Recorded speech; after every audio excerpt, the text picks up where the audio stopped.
নমস্কার বন্ধুরা, welcome to our channel যেখানে ভূতের ভয় নিয়ে চলে এসেছি তোমাদের জন্য আর একটা নতুন রিয়েল হরর স্টোরি। তোমাদের এই স্টোরিগুলো ভালো লেগে থাকলে অবশ্যই করে লাইক করো, সাবস্ক্রাইব করো, পাশে থাকা বেল আইকনটি বাজিয়ে দিও আমাদের ভিডিও নোটিফিকেশন সবার আগে পাওয়ার জন্য। আর অবশ্যই করে লাইক করো, কমেন্ট করে জানিয়ে তোমাদের এই স্টোরিগুলো কেমন লাগছে।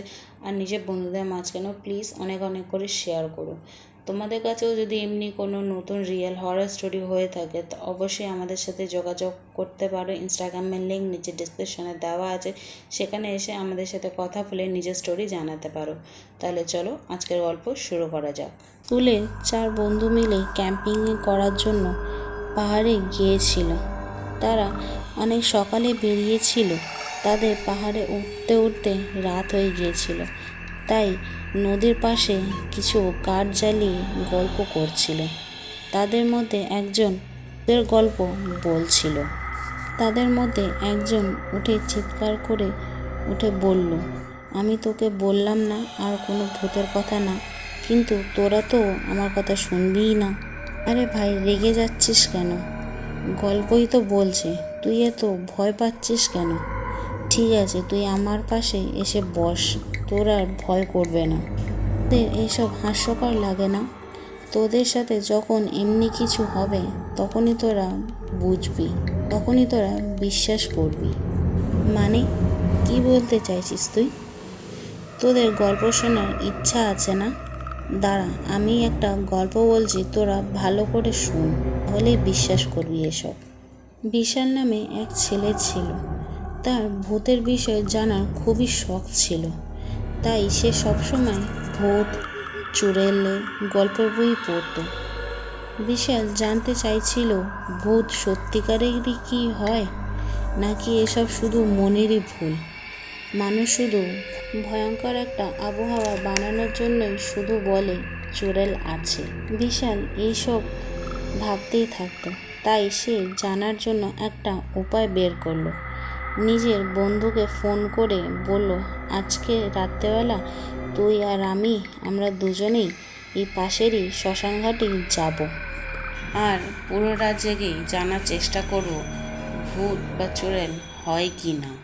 বিশালের বন্ধু তার সাথে যাওয়ার জন্য রাজি হয়ে যায়, কিন্তু শ্মশানঘাটের ভেতরে যাবার জন্য বারণ করে। বিশাল তাতেও রাজি হয়ে যায়। রাত হতে দুজনেই বেরিয়ে পড়ল সামনে শ্মশানঘাটে যাওয়ার জন্য। শ্মশানঘাটের ভেতরে চলে যায় আর তার বন্ধু শ্মশানঘাটের বাইরেই দাঁড়িয়ে থাকে। কিছু ঘন্টা পর বিশালের বন্ধু বিশালকে ফোন করে আর জিজ্ঞাসা করে, কী রে ভাই, চুড়েল দেখতে পেলি? না রে ভাই, এখনও কিছু দেখতে পাইনি, বাইরে চলে আয়, আমারও খুব ঘুম পাচ্ছে। বিশাল বলল, তোর ঘুম পাচ্ছে? বিশাল বলল, তোর ঘুম পেলে তুই বাইরেই শুয়ে পড়, আমি আজ পুরো রাতই এখানে থাকবো আর জেনেই থাকবো চুড়েল হয় কি না। আমি যখনই চুড়েল দেখতে পাবো দৌড়ে তোর কাছে চলে আসব। বিশালের বন্ধু শ্মশানঘাটের বাইরেই শুয়ে পড়ে। বিশাল অনেকক্ষণ ধরে চুড়েল দেখার জন্য অপেক্ষা করছিল। তারও ঘুমও পাচ্ছিল বলে সে শ্মশানের ভিতরেই শুয়ে পড়ে। বিশাল শুয়েছিল কিছুক্ষণ হয়েছিল, তখনই সে মাটি কাটার আওয়াজ পাচ্ছিল। সে উঠে গিয়ে দেখল একটা মহিলা সাদা শাড়ি পরে কোদাল দিয়ে মাটি কাটছিল। বিশাল ভাবছিল, এই মহিলা এত রাতে মাটি কাটছে কেন?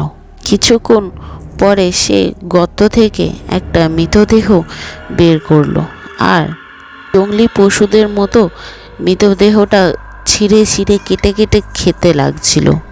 তো ভয়ানক দৃশ্য দেখে বিশাল ভীষণই ভয় পেয়ে গিয়েছিল। সে এতই ভয় পেয়ে গেছে যে অনেক বড় ঘাসের মধ্যে ছিল।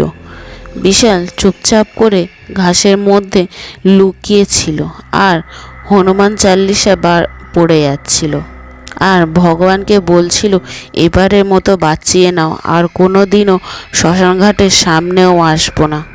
সেই সাদা শাড়ি পরে মেয়েটি কিছুক্ষণ ধরে মৃতদেহটাকে খাচ্ছিল, কিছুক্ষণ ধরে মৃতদেহ খেতে থাকে, আর বাকি বেঁচে থাকা শরীরে হাড়গুলো খাওয়ার জন্য রেখে দেয়। তখনই বিশালের বন্ধু বিশালকে ফোন করে ফোনের আওয়াজ শুনতে পেয়ে চুড়েলটা বিশালের দিকে তাকালো। বিশাল ভেবেছিল হয়তো চুড়েলটা তাকে দেখতে পাবে না। সেটা তো হয়নি, চুড়েলটা হঠাৎ করে তার সামনে চলে আসে। বিশাল হাত পা ঠান্ডা পড়ে যায়। সে ওখানেই জমে গেছিল। চুড়েল তার হাত ধরে নিয়ে যেতে থাকে। বিশাল কোনো কিছু বলছিল না, সেও তার সাথে সাথে যাচ্ছিল। চুড়েলও সেই মৃতদেহর কাছে পৌঁছালো, যেটাও অর্ধেক খেয়ে রেখে দিয়েছিল।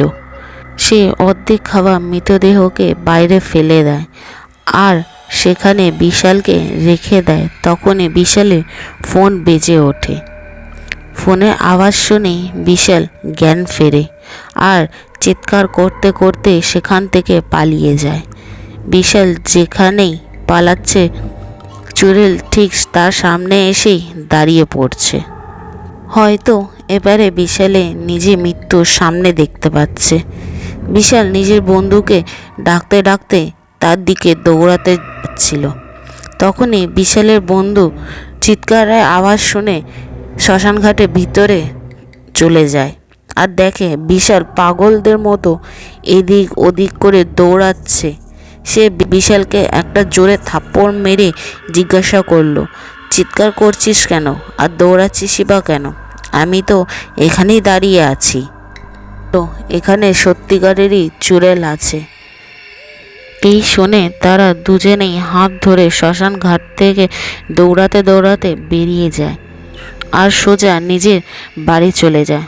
আর ওখানে গিয়ে বিশাল বলে নিজের বন্ধুকে যে ওখানে কি হয়েছে আরও কি দেখেছে। তারপর থেকে তারা দুজনে কখনোই সেই শ্মশানঘাটে সামনেও বা আশেপাশেও যায়নি। সত্যি করে বলতো, আমাদের ভয় দেখানোর জন্য এসব বলছিস না? আমি কোনো মিথ্যা কথা তো বলছি না।